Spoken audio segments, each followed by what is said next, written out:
presentación la maestra Nayeli Asensio, profesora de Derecho de Familia de la Universidad de Ciencias Políticas de Morelos, que nos hablará sobre violencia infantil en los juicios de orden familiar.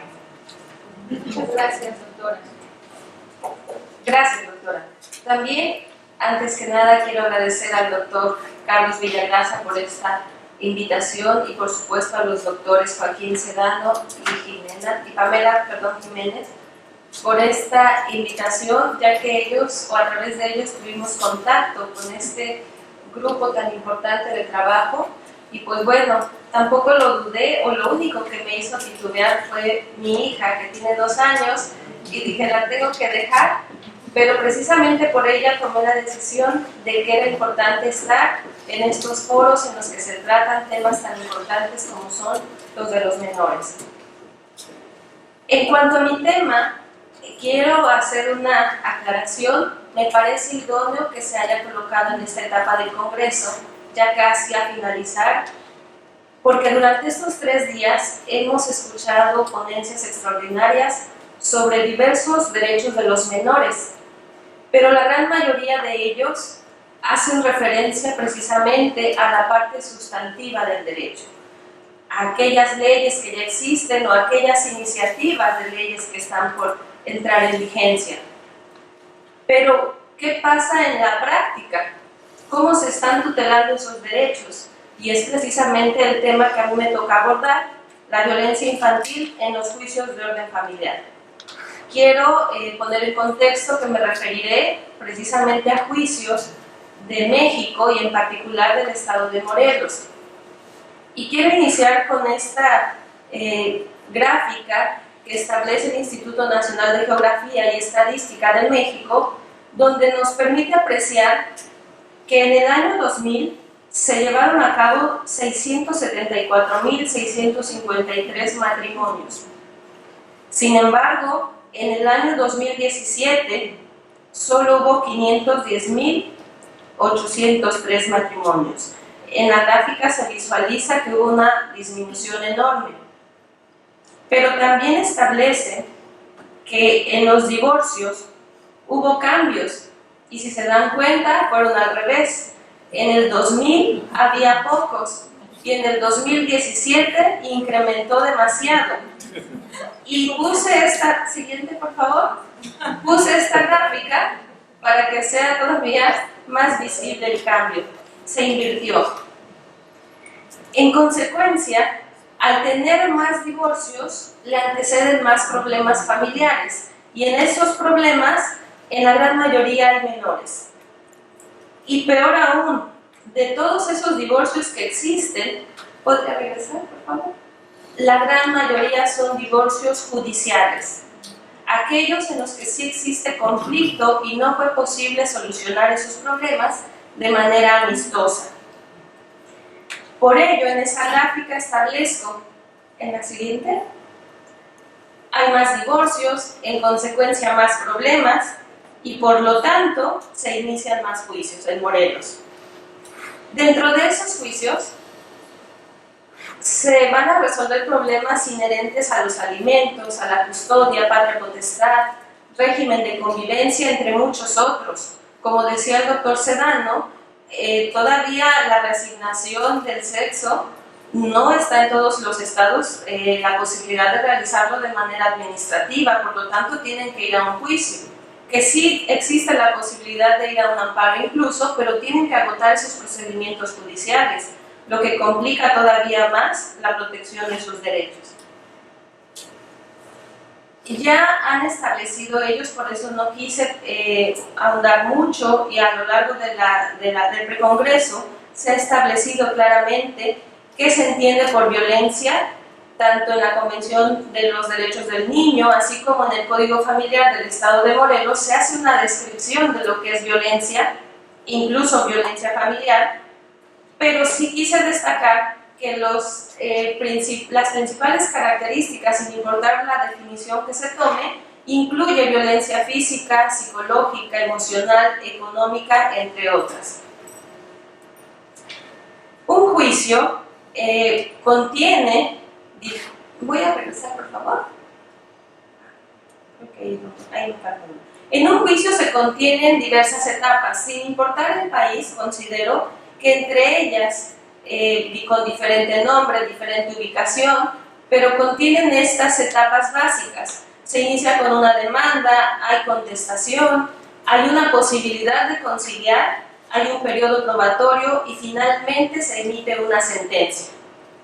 En México y en Morelos en particular, un juicio del orden familiar puede llegar a tardar 1 año, 2 o más, y solo hablamos de la primera instancia, lo que desde ahí ya considero yo que hay una violación a sus derechos.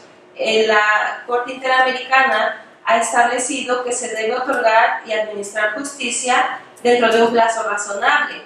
Aquí yo no creo que exista un plazo razonable, pero el problema no solo es el tiempo, sino el problema es qué pasa durante todo ese tiempo con los niños.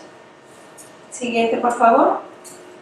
Por ello, quise establecer que dentro de esos juicios se puede generar violencia hacia los menores por diversos sujetos o personas relacionadas en el procedimiento. Entre ellos puedo citar a los jueces o magistrados, al Ministerio Público o fiscal, a los propios padres y también a los abogados.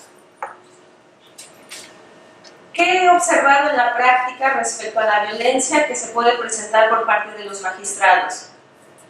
Para empezar, en Morelos y en gran parte de la República Mexicana, todavía no se cambia la forma de pensar de que ya los menores, como se ha dicho, son sujetos de derecho, y en consecuencia siguen con una ideología cultural sobre que se tiene que tutelar el interés superior del menor ante todo y ante todos. Eso es lo que falta materializar a consideración por parte de los jueces. ¿Qué observo en ocasiones? No tutelan el interés superior del menor, incluso por cuestiones personales. En Morelos, y aquí hay compañeros de Morelos y hay un abogado de Puebla, a veces cuestiones tan absurdas como el yo no me meto en problemas porque ya estoy a punto de jubilarme y mejor que resuelva el magistrado en segunda instancia. Y no importa si el juicio ya lleva tanto tiempo y que esos menores no están recibiendo una pensión, no están conviviendo con sus padres. Esa parte no la observan. Se enfocan, por ello ahí anteponen su interés al interés de los menores. Por supuesto, quiero aclarar que hay jueces y magistrados extraordinarios y que a pesar de que la propia infraestructura en ocasiones no se los permite, ellos buscan la forma. Pero en Morelos hay mucha carencia de infraestructura, tenemos un estado muy pequeño, pero no es suficiente. En el año 2006 se hizo una reforma donde se separa la materia familiar del derecho civil y en consecuencia se crea un código familiar y procesal familiar y se destinan 5 juzgados para los juicios de materia familiar, porque en el primer distrito eran 9. Sin embargo, una de las causas que generó esa separación fue que el Tribunal Superior de Justicia hizo un estudio donde se arrojó que entre el 70 y 80% de todos los juicios que conocía el tribunal correspondían a la materia familiar y el otro 30 o 20 eran divididos en materia civil y mercantil.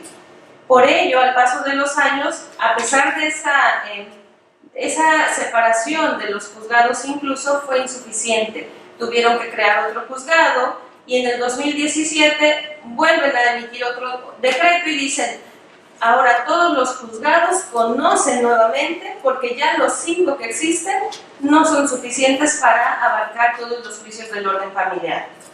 Pero con ello se presentó nuevamente un problema: la falta de especialización. Cuando se hace este retroceso, los jueces que estaban conociendo de materia civil, que todavía no habían entrado al estudio del Código Familiar y Procesal Familiar, no sabían cómo resolver, porque ellos se habían preparado en base a un Código Civil que ya no estaba vigente. Y más aún, no conocían incluso reformas importantes, criterios de jurisprudencia y tratados internacionales. Entonces, El año pasado fue un año muy difícil en Morelos por esta nueva adaptación que se tuvo que dar. Siguiente, por favor. También encontramos, pienso yo, violencia hacia los menores por parte del Ministerio Público. Hoy día ya están nombrándolo fiscal. En Morelos, el Ministerio Público, en los juicios del orden familiar, actúa como representante social y principalmente como representante de los menores. Pero ¿qué pasa en la práctica? Hay muchísimas audiencias y en todas están los ministerios públicos, pero están solo en el acta. La persona que está levantando el acta de audiencia hace constar quienes están presentes, pero el Ministerio Público está en otro juzgado. Es una carga de trabajo enorme que no le permite estar en todas las audiencias. En consecuencia, siempre el mecanógrafo hace constar su manifestación y nunca se opone a nada, siempre está conforme. Entonces, no se está ni representando a su representado, por eso puse ahí en el último de los puntos, no representa a su representado. Y cuando llegan a comparecer a la audiencia, que tuvimos esa fortuna de que estén allí físicamente, en ese momento piden el expediente y lo empiezan a hojear. ¿Qué pueden o cómo pueden protegerlo? ¿Qué pueden proponer para tutelar los derechos de los menores si no conocen el asunto? Entonces, lo poco que pueden observar, a lo que llegan siempre es que no se oponen, que están de acuerdo en las peticiones. Entonces, pienso que ahí también hay violación a los menores, a los derechos de los menores. Otro punto importante es el de los padres. Recuerden que al haber acudido a un procedimiento es porque había problemas que generaron tener que llegar a esta etapa. Es decir, la afectación del niño ya era otra. Tal vez ya había sufrido violencia familiar, tal vez sus padres ya tienen tantos problemas que ya no les es posible continuar con ese matrimonio o con esa unión de concubinato.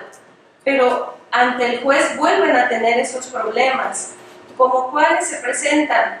A veces los niños son llamados a juicio y no hay un lugar adecuado para que se les trate como niños. Entonces llegan a tribunales y ven puros adultos con trajes, llegan a pasar policías, y si se les suma que ya van con un aleccionamiento, porque si la que promovió y tiene la custodia es la mamá, ya le dijo, vas a decir que tu papá no cumple, que tú necesitas, que te hace falta. Entonces los niños ya van doblemente frustrados a esa audiencia. Se utilizan a los menores como medio de presión y de chantaje. En Morelos existe la figura de la alienación parental. Incluso se establece que si se acredita que uno de los progenitores está ejerciendo alienación parental, se le puede suspender en el ejercicio de la patria potestad, que aún se contiene esa figura. Sin embargo, traigo al tema otro dato respecto a la infraestructura. Los que establecen si hay alienación parental o no son peritos en psicología que se encuentran en el Departamento de Orientación Familiar, adscrito al tribunal, y de verdad hasta es triste y penoso señalar que hay mínimo de psicólogos para todo el estado. Incluso trabajadores sociales, había 2 hasta el año pasado, 2 trabajadores sociales para conocer miles de juicios en todo el estado. Entonces, por ello es que los juicios llegan a tardar tanto, porque las citas, si hoy se ordena que el trabajador social acuda a ver a los menores, esa visita va a ser dentro de 3 o 4 meses. Siguiente, por favor. Me faltó un punto importante, culparlos por el juicio. Les comentaba a mis amigos que en una ocasión yo estaba en una audiencia y escuchamos a una señora que iba saliendo de otra audiencia que le dijo, todo esto es por tu culpa, la mamá al hijo. Es decir, lo estaba culpando de que tuvieran que estar en el tribunal solicitando alimentos o solicitando la custodia. Entonces el menor solo agachó la cabeza, Entonces es sumarle más a los problemas que ya tiene. Quiero establecer que si se tratara de un procedimiento en el que se tuviera que reasignar el sexo o cambiar el nombre a un menor, desafortunadamente en los juzgados todavía existe mucho morbo ante estos temas en la sociedad y en ocasiones de repente es un juzgado que normalmente no tiene mucha gente y va a haber una audiencia de esa naturaleza y aparecen. ¿Por qué? Porque quieren ver quién es el que se va a cambiar el nombre. Entonces eso también es violencia hacia los menores. Siguiente, por favor. Los abogados. Tristemente también hay mucha violencia de parte de los abogados hacia los menores. Puse solo dos para no alargarme mucho. Entre ellos encontramos la negligencia o falta de conocimiento sobre la materia. Aquí me platicaban que para poder ejercer tienen que especializarse en un área específica, lo cual a mí me parece formidable. En Morelos no, en México en general no. Un abogado puede conocer de un juicio familiar, mañana de un juicio penal y del que quiera. No hay especialización y muchas veces los menores llegan a perder derechos porque su abogado no los ejercitó o no lo hizo de manera adecuada, a pesar de que exista suplencia de la deficiencia de la queja, porque el juez, aunque hubiese omisiones, tendría que otorgar los derechos que a los menores corresponden. Pero si un abogado no es el que solicita que se acelere el juicio o que se realice tal actuación, pues el juzgador por la carga de trabajo no lo hace. Y otro punto también penoso es el que señala en segundo lugar, anteponer su interés propio al del menor. ¿Qué pasa? Entre más dura el juicio, entre más largo sea, hay más posibilidad de cobrar mayores honorarios. Entonces, la mamá o el papá que desconoce de los procedimientos, cuando se plantea la posibilidad de una solución, ¿a quién le pregunta si le conviene? Al abogado.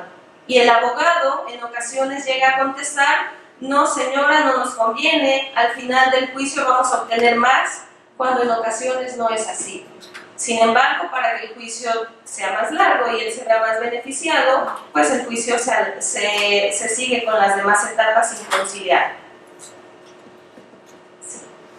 Entonces, atendiendo a lo que acabo de mencionar, yo puse estas imágenes y estas preguntas. ¿Qué pensarán los menores de la impartición de justicia en México? ¿Realmente se sentirán seguros y exentos de violencia cuando están ante un juez? Yo creo que no se sienten seguros, desafortunadamente. Aquí establecí que ya hay muchas leyes, muchos tratados internacionales que han señalado puntualmente mis demás compañeros, pero creo que no han sido suficientes para que se tutelen los derechos de los menores.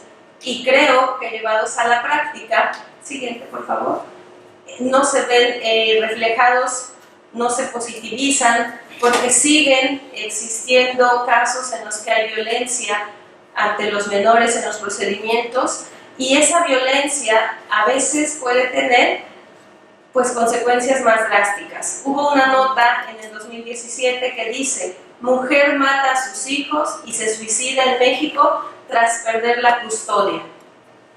Esta es una de las consecuencias derivadas de un procedimiento familiar en el que no se tutelaron efectivamente los derechos de los menores.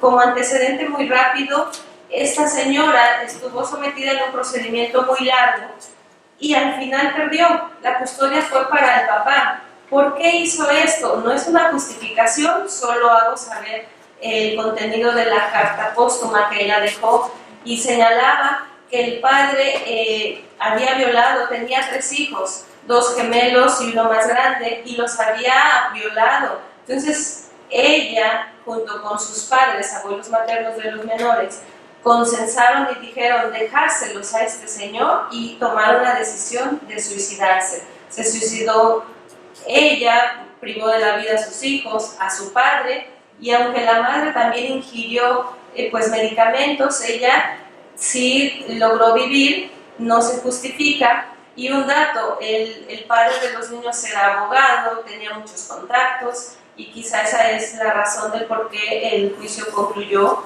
en ese sentido, ¿no? Siguiente, por favor. Miren, algo importante en Morelos que me llamó mucho la atención es que el Tribunal Superior de Justicia está relacionándose con la Secretaría de Salud y en el 2019, en enero del 2019, iniciaron un tratamiento a unas personas que están sometidas o sujetas a un procedimiento incluso penal por violencia familiar.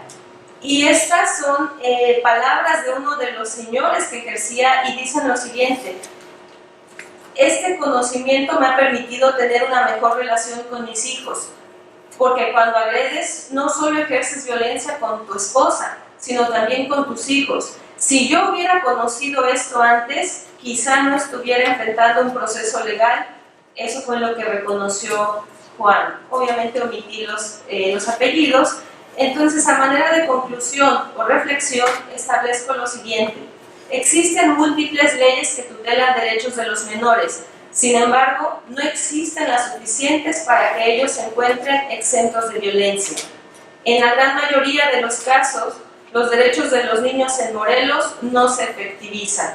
Y creo yo que se deben implementar mecanismos tendientes a lograr que las personas hagan conciencia del beneficio de la protección de los menores, porque si esto no se hace, creo que ni más leyes van a ser suficientes para que se pueda tutelar los derechos de los menores. Siguiente, por favor, una más. Y creo que damos las gracias conjuntamente por estos foros tan importantes, los niños y su servidora. Muchas gracias.